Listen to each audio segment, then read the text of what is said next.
down. Okay, so we're back and I wanted to go over about the fan blades while all the paint is drying on the fan.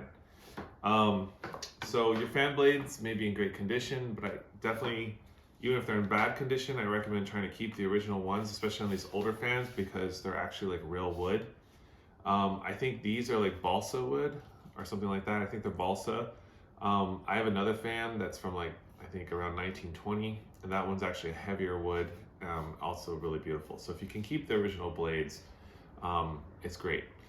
So these blades are in fairly rough condition. You can see that hopefully you can see that they're scratched up on one side, on the bottom side. I don't know like what was hitting them, but something was. And this one is broken. So I'm just gonna show you a few things that I know to help, like if you have this sort of condition, okay? So the first things, one thing you can do if your blades are messed up like this is you can sand it down and refinish the blade, okay?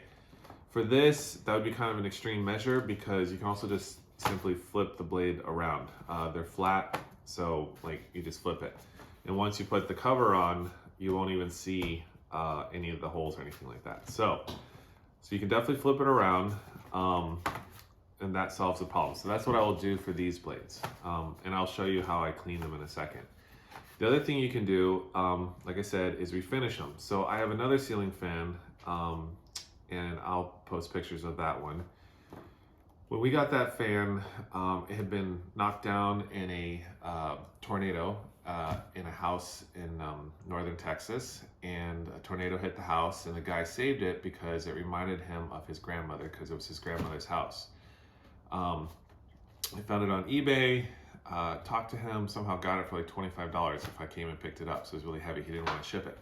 So I got it for $25. This whole thing was covered in like layers and layers of paint. And what we did is we went ahead and stripped it all, and then we went to the blades and we just stripped off all the paint off the blades. Then it got down to back to the wood, and we sanded it, and then we just refinished it with a little polyurethane, and it was really beautiful.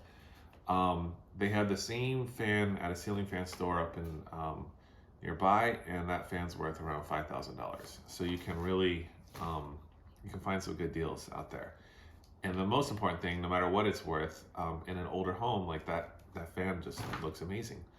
Because it's like a 1920s home and it's a 1920s fan and it works, and it was beautiful. So it's kind of the same thing here.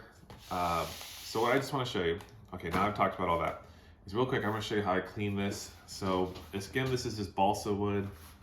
I just got some all natural or somewhat natural glass cleaner.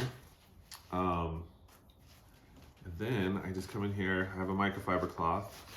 So these have numbers written on them. I have no idea who wrote those numbers on there or why. I think it's so interesting though, like the character of all these old fans and houses, you always find something. And again, this is the top of the blade. So before the fan, you know, this was sitting on top, this was the bottom. But now we're gonna flip it around. So I just wanna make sure it's nice and clean. They can collect a lot of dust and grease over the years. So I usually do this twice. Okay, so that's like the first layer. When I look at it, I can see that most of the grease is gone. Just come over it one more time. And if you want to learn how to like refinish wood or something like this, there's plenty of videos like on YouTube that you can just learn how to refinish wood like something like this.